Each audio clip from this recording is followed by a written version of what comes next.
Are you tired of adding 3D models to your Blender asset library? FBX files? Or OBJ files? And what about those GLB files? This is where the FBX, OBJ, and GLB Asset Library comes in. FBX Library in short. Set the folders you would like as your asset library in Preferences.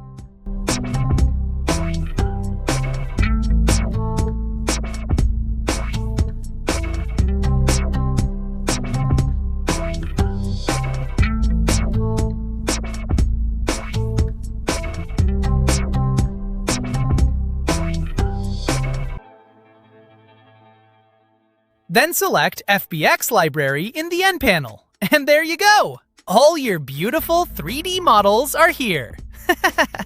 Oh, you want thumbnails as well? No problemo, amigo. Just press Generate All, and our Super Deluxe add-on will generate all the thumbnails for you, automatically. And voila! You now have a beautiful asset library.